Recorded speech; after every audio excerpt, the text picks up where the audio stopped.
بسم اللہ الرحمن الرحیم۔ شروع اللہ کے نام سے جو بڑا مہربان نہایت رحم والا ہے۔ اعوذ باللہ من الشیطان اللعین الرجیم۔ بسم اللہ الرحمن الرحیم۔ الحمدللہ رب العالمین وبہ نستعین۔ اللہم صلی علی محمد وآل محمد وعجل فرجہم واہلک عدوہم۔ بسم اللہ الرحمن الرحیم۔ شہر رمضان الذی انزل فیہ القرآن ھدی للناس وبینات من الہدی والفرقان۔ ماہ مبارک رمضان جس میں قرآن نازل ہوا انسانوں کی ہدایت کے لیے۔ قرآن سے ہدایت کیسے حاصل کریں اس کے لیے قرآن کا سمجھنا ضروری ہے۔ گفتگو کا یہ سلسلہ جو اس عنوان سے شروع کیا گیا ہے، آئیے دین کو سمجھیں۔ آج یہ 11واں جلسہ ہمارا ہے۔ گزشتہ جلسات میں، گزشتہ تقریروں میں نے آپ حضرات کے سامنے بہت اہم باتیں پیش کی ہیں۔ سورہ حمد کی کچھ تفسیر، یہ وہ عظیم سورہ ہے جو ہر نماز میں پڑھا جاتا ہے۔ بسم اللہ الرحمن الرحیم کی تفسیر بیان کر چکا ہوں۔ الحمدللہ رب العالمین الرحمن الرحیم، اس پر گفتگو ہو چکی ہے۔ مالک یوم الدین، یوم الدین یعنی قیامت کا دن۔ قیامت کے دن کا مالک اللہ تبارک و تعالی ہے۔ گفتگو ہماری قیامت کے حوالے سے ہو رہی تھی۔ آج گفتگو کو سمیٹنا ہے، مکمل کرنا ہے، اور دوسری آیت جو اس کے بعد ہے اسے بھی بیان کرنا ہے۔ وہ عظیم آیت ایاک نعبد و ایاک نستعین ہے۔ قیامت کے حوالے سے میں نے کچھ باتیں آپ کے سامنے عرض کی کہ قیامت ضرور آئے گی۔ 1000 سے زیادہ قرآنی آیات قیامت کے بارے میں ہیں۔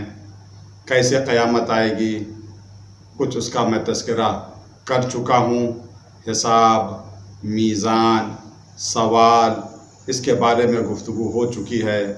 پل صراط ایک پل ہے جس سے گزر کے جنت میں جانا ہے۔ یہ پل ایک دنیا میں بھی ہے، ایک پل آخرت میں بھی ہے۔ دنیا میں جو پل ہے اس کا نام امام ہے، حجت خدا ہے، جیسا کہ روایت میں آیا۔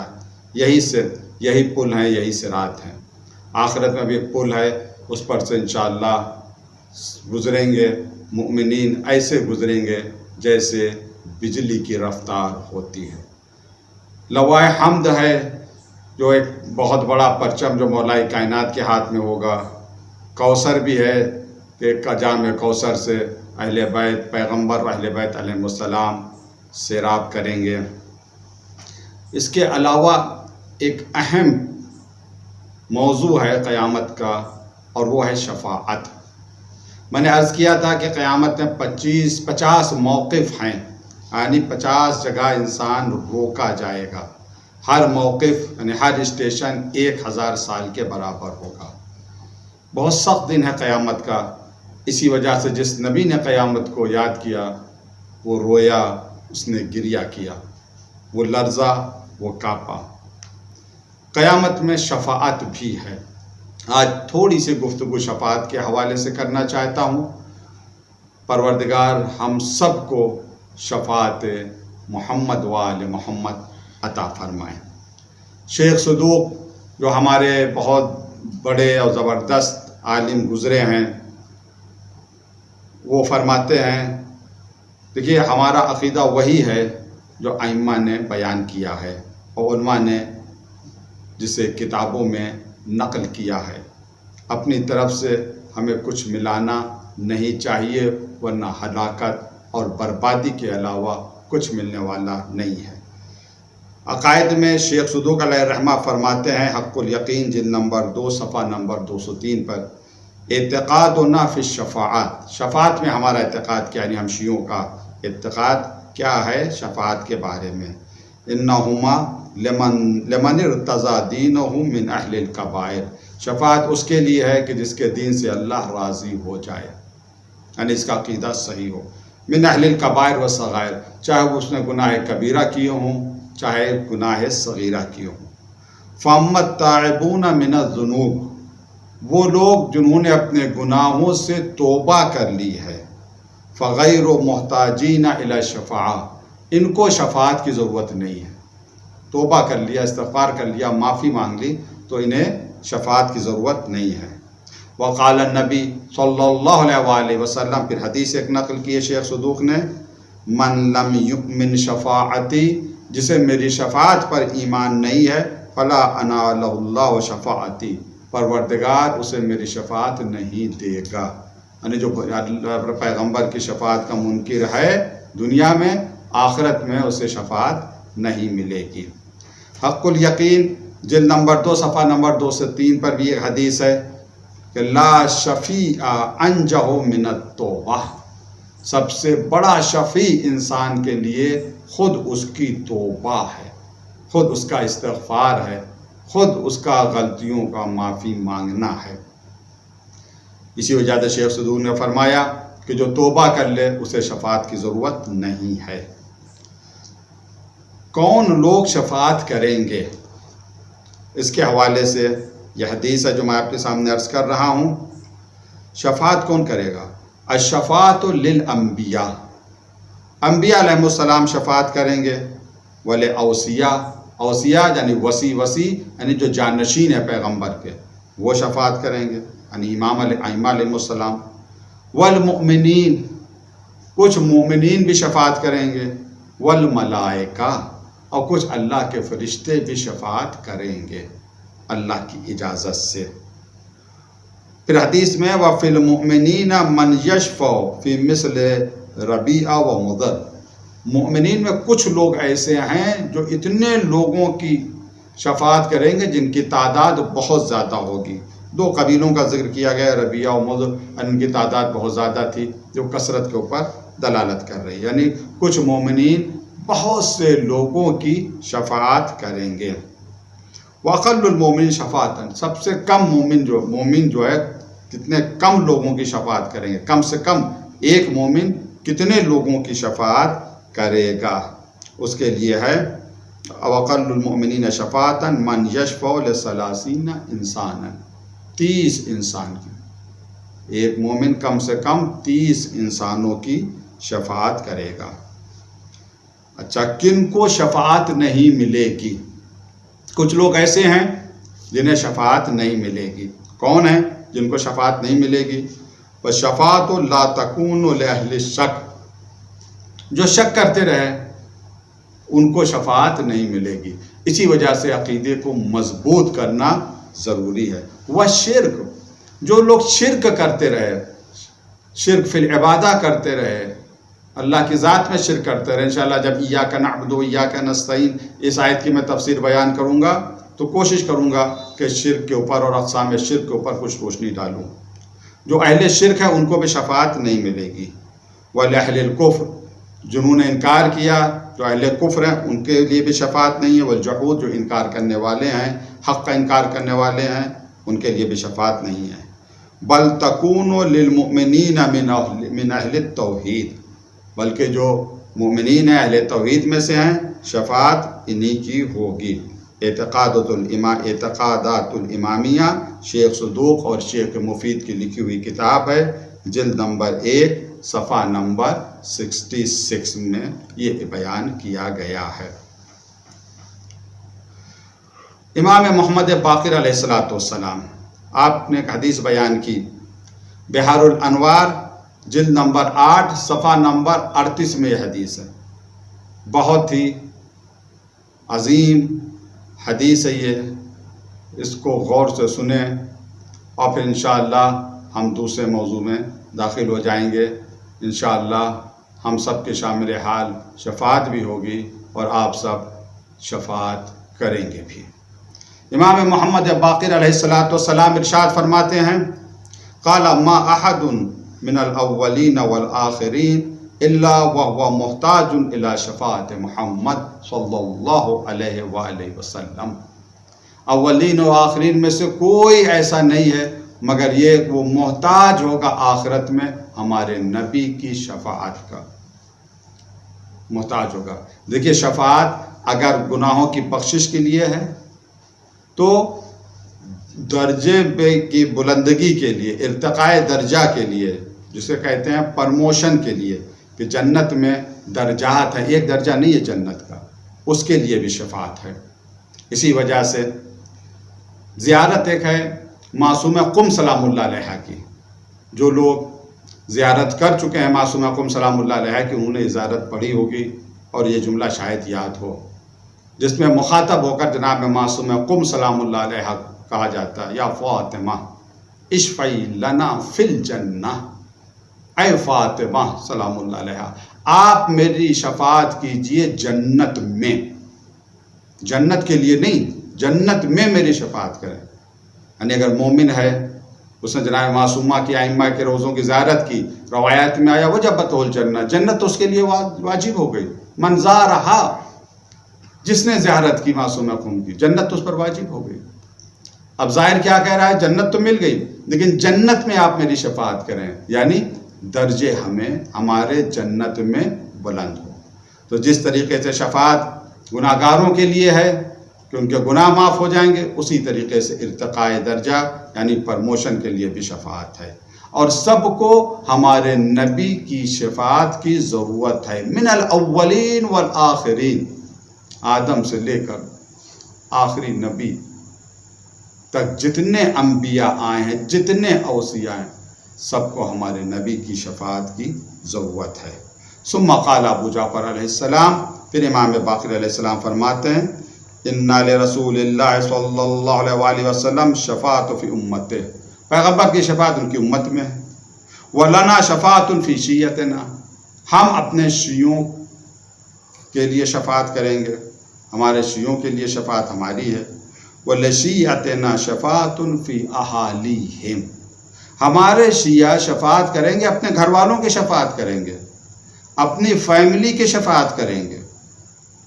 اس کا مقصد یہ ہے کہ اللہ نے اجازت دی پیغمبر کو شفاعت کی، میرے حبیب جس کی چاہو شفاعت کرو، پیغمبر اجازت دیں گے اماموں کو، تم جس کی چاہے شفاعت کرو، اور امام اجازت دیں گے مومنین کو، تم جس کی چاہو شفاعت کرو۔ مومنین کس کی شفاعت کریں گے؟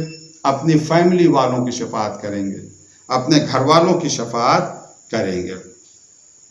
ثم قال، پھر امام علیہ السلام فرماتے ہیں، ان المؤمن لا یشفع فی مثل ربیع و مضر، کہ مومن جو شفاعت کرے گا ان کی تعداد بہت زیادہ ہوگی، وہی جو قبیلے ہیں جن کی تعداد بہت زیادہ، ربیع و مضر، ان کی تعداد کے برابر مومن شفاعت کرے گا۔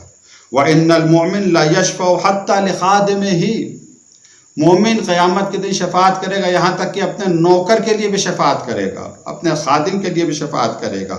وَيَقُولُ، مومن کہے گا، یا رب، اے میرے اللہ، اے میرے معبود، حق خدمتی، اس نے جو میری خدمت کی ہے اس کا حق ہے میرے اوپر۔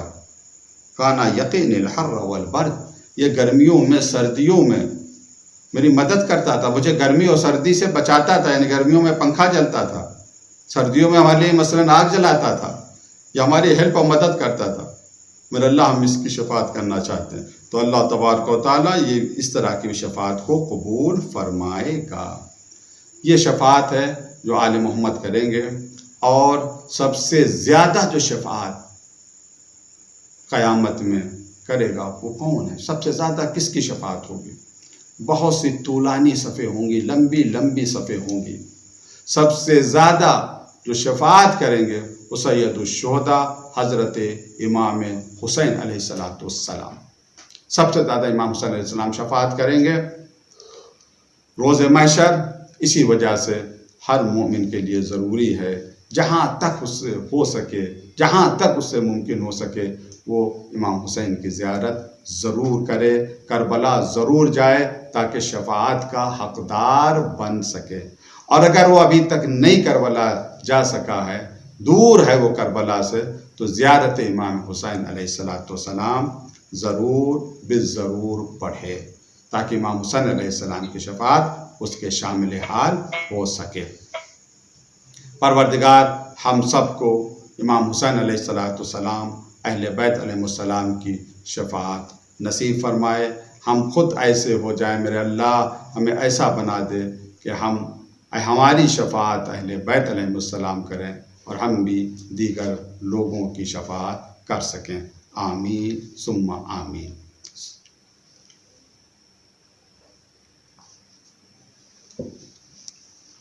قیامت کا موضوع، قیامت کا ٹاپک بہت وسیع ٹاپک ہے۔ اب میں گفتگو کو یہیں کے اوپر ختم کر رہا ہوں۔ پوری گفتگو کا قیامت کے حوالے سے جتنی گفتگو کی ہے اس کا خلاصہ میں پھر آپ کے سامنے عرض کرنا چاہتا ہوں۔ قیامت ضرور آئے گی کیونکہ اللہ کا سچا وعدہ ہے۔ پہلی مرتبہ سور پھونکا جائے گا، سب مر جائیں گے۔ کب تک مرے رہیں گے کسی کو کچھ نہیں پتہ۔ دوبارہ سور پھونکا جائے گا، سب زندہ ہو جائیں گے۔ پھر اس کے بعد محشر کا ہنگام ہوگا، حساب ہوگا، سوال و جواب ہوگا، پل صراط ہوگا، کوثر ہے وغیرہ وغیرہ، شفاعت ہے، پھر جنت اور جہنم۔ اور یہ جنت اور جہنم ابدی ہوگا، ہمیشہ والی ہوں گی، یعنی اس میں انسان جب پہنچ جائے گا، خاص کر جنت پہ جب پہنچ جائے گا تو باہر نہیں نکل سکتا۔ ہاں، جہنم میں اگر کوئی پہنچ گیا تو ہو سکتا ہے وہ جہنم سے اسے نجات مل جائے چند سالوں کے بعد، 100 سال کے بعد، 200 سال کے بعد، کیونکہ کچھ حدیثوں میں آیا ہے کہاں معصومین فرماتے ہیں کچھ ایسے لوگ ہوں گے جن تک ہماری شفاعت پہنچتے پہنچتے برسوں لگ جائیں گے۔ تو بہرحال یہ قیامت کے موضوع کو یہیں کے اوپر ہم روکتے ہیں۔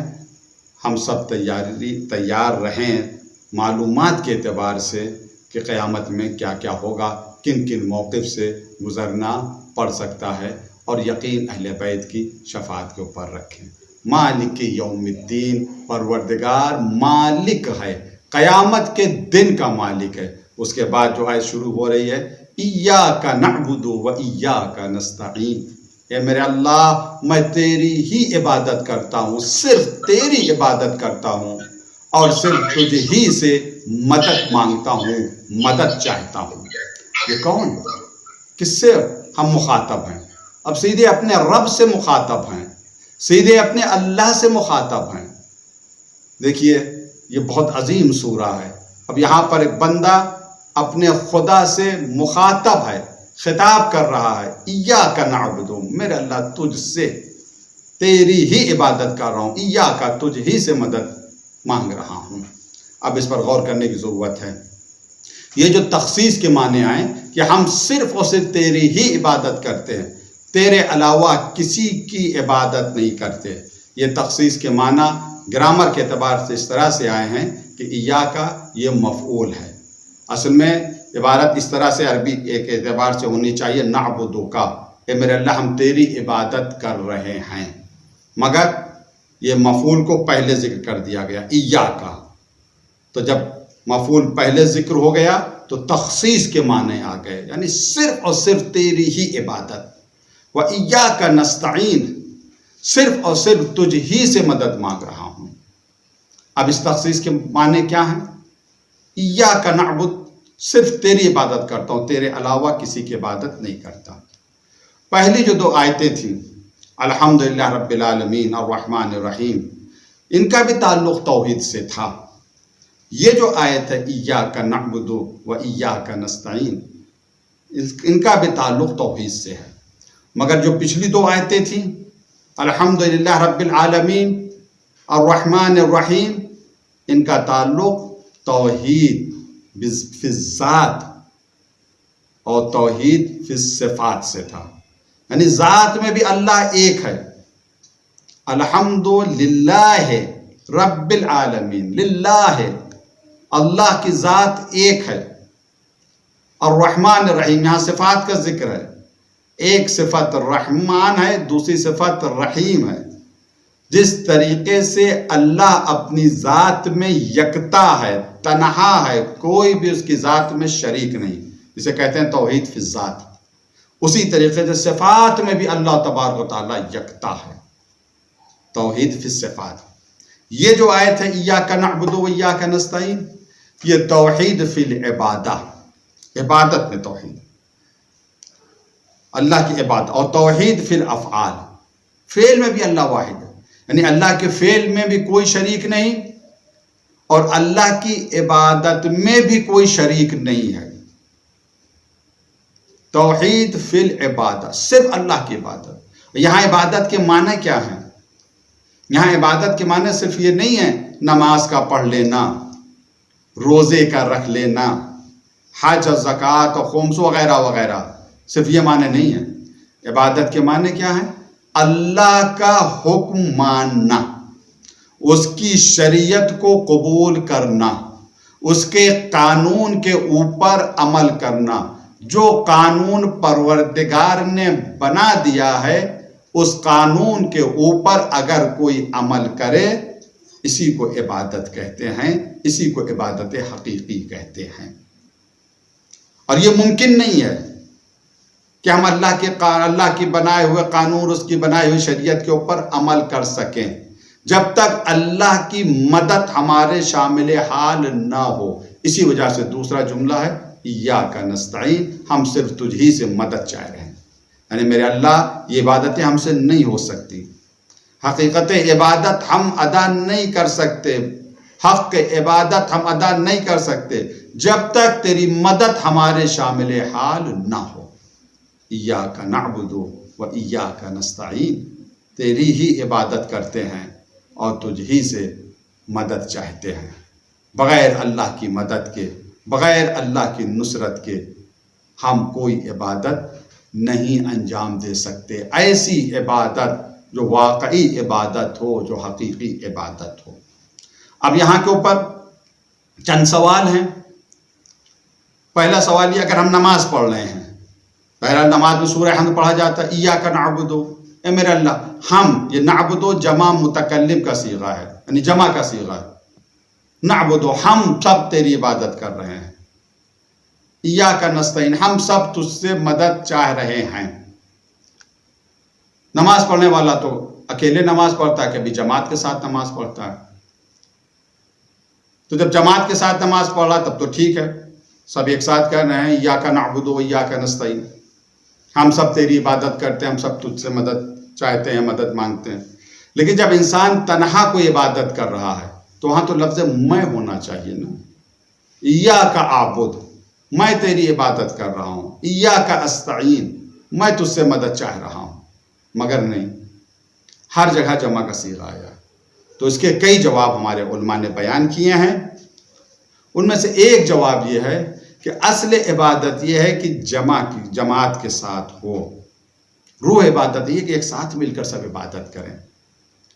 اور دوسرا جواب یہ دیا جو جمع کا صیغہ استعمال ہوا کہ انسان خود اکیلا نہیں ہے، اس صرف ایک عضو انسان کا عبادت نہیں کرتا بلکہ پوری باڈی انسان کی عبادت کرتی ہے۔ اسی وجہ سے بعض روایتوں میں آیا ہے کہ جب تم روزہ رکھو تو تمہاری آنکھ بھی روزے سے ہو، تمہاری زبان بھی روزے سے ہو، تمہارا کان بھی روزے سے ہو، تمہارا ہاتھ بھی روزے سے ہو، تمہارے پیر بھی روزے سے ہوں، تمہارا شکم بھی روزے سے ہو۔ کیا مقصد؟ آنکھ کا روزہ کیا ہے، زبان کا روزہ کیا ہے، کان کا روزہ کیا ہے، دیگر اعضاء و جوارح کا روزہ کیا ہے؟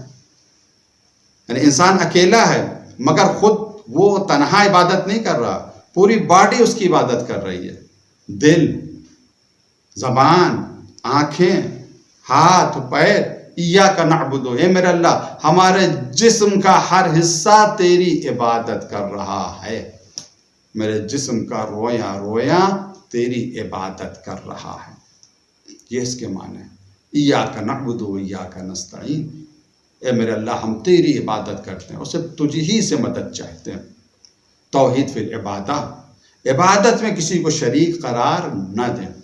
انشاءاللہ اگر زندگی نے ساتھ دیا تو میں بیان کروں گا کہ توحید کیا ہے، توحید فی العبادہ کیا ہے، توحید فی الافعال وہ کیا ہے، کیوں توحید کا سمجھنا زیادہ ضروری ہے، بہت زیادہ ضروری ہے، تاکہ ہم شرک سے بچ سکیں، کیونکہ شرک بہت بڑا گناہ ہے، ان الشرک لظلم عظیم، شرک بہت بڑا گناہ ہے۔ اس سے پہلے جب شفاعت کا ذکر کیا تو میں عرض کر چکا ہوں، بیان کر چکا ہوں کہ جو مشرک ہے، جس نے شرک کیا، اس کی شفاعت نہیں ہوگی۔ اللہ نے خود کہا کہ میں تمام گناہوں کو بخش دوں گا مگر شرک کو نہیں بخشوں گا۔ تو شرک کے معنی کیا ہے؟ توحید کیا ہے؟ توحید ذات، توحید فی الذات، توحید فی الصفات، توحید فی العبادہ، توحید فی الافعال۔ ان کے اوپر انشاءاللہ تھوڑی سی گفتگو کروں گا۔ اور جو اعتراض ہوتا ہے، جو وہابی حضرات کہتے ہیں جب ہم نے کہہ دیا ایاک نعبد، ہم تیری عبادت کرتے ہیں، تو جس طریقے سے غیر خدا کی عبادت جائز نہیں ہے، ویسے ہی جب ہم یہ کہتے ہیں ایاک نستعین، ہم تجھ سے مدد چاہ رہے ہیں، تو اس کا مقصد یہ کہ غیر خدا سے کمک، مدد، ہیلپ لینا بھی شرک ہے، بدعت ہے، جائز نہیں ہے۔ یہ معنی وہ لیتے ہیں ایاک نستعین سے۔ انشاءاللہ میں اس کا بھی جواب دینے کی کوشش کروں گا، قرآن کی روشنی میں، حدیثوں کی روشنی میں اور عقل کی روشنی میں، اور انشاءاللہ یہ ثابت کرنے کی کوشش کی جائے گی کہ اس طریقے کے جو معنی سمجھے گئے ہیں وہ معنی صحیح نہیں ہیں۔ ایاک نعبد کے کیا معنی ہیں، ایاک نستعین اس کے کیا معنی ہیں، مراد کیا ہے، انشاءاللہ اگر زندگی رہی تو میں آنے والے جلسے میں ان معنوں کا ذکر ہم انشاءاللہ کریں گے۔ اب میں پوری گفتگو کو پھر سمیٹ رہا ہوں۔ بسم اللہ الرحمن الرحیم، شروع کرتا ہوں اللہ کے نام سے جو رحمان و رحیم ہے۔ رحمان و رحیم کے فرق کو میں بیان کر چکا ہوں۔ الحمدللہ رب العالمین، ساری تعریفیں اس اللہ کے لیے ہیں جو عالمین کا پالنے والا ہے۔ الرحمن الرحیم، وہ رحمان بھی ہے، رحیم بھی ہے۔ مالک یوم الدین، قیامت کے دن کا مالک ہے۔ یہاں تک کا سورہ یہ اللہ کے بارے میں تھا۔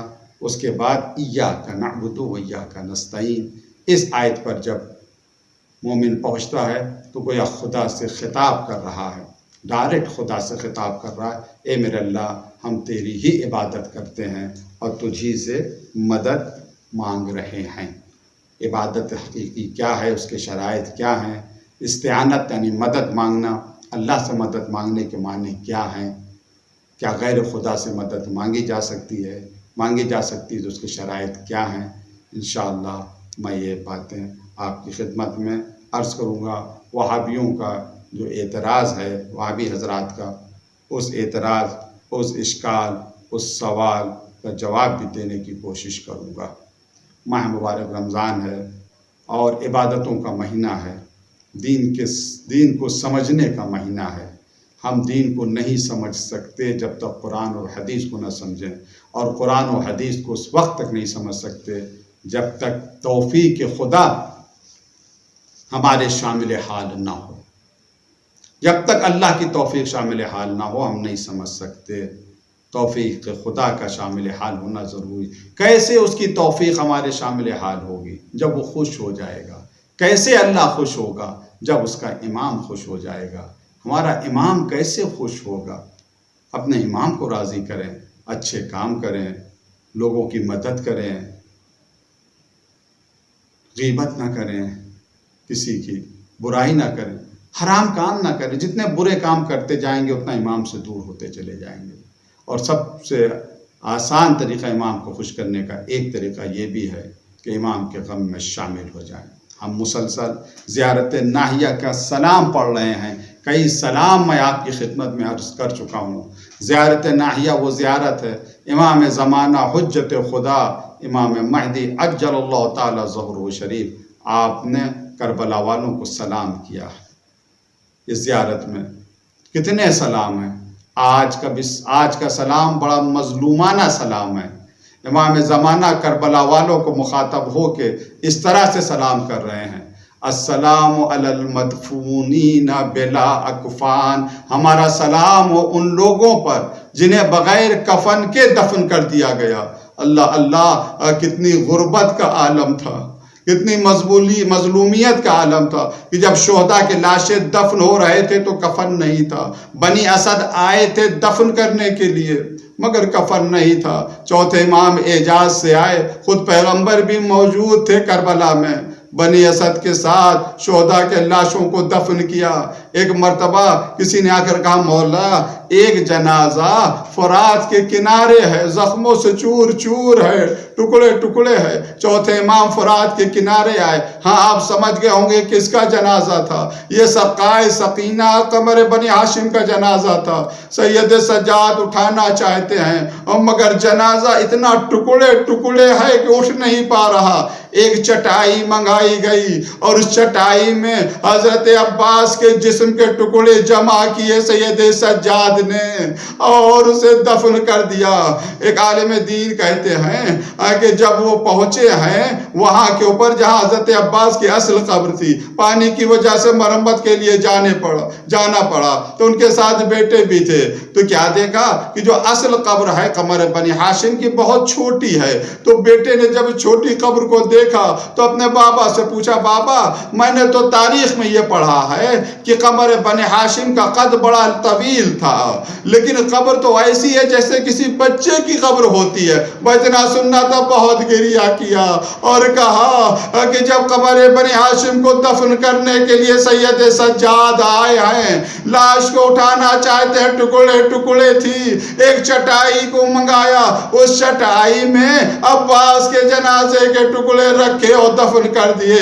بزادارو شاید یہی وجہ تھی کہ حضرت عباس نے جو وصیت کی تھی، اے میرے آقا میرے جنازے کو خیمے میں نہ لے جائیے گا، کیونکہ پتا تھا قمر بنی ہاشم کو جسم ٹکڑے ٹکڑے ہے، میرا جنازہ اٹھنے کے لائق نہیں۔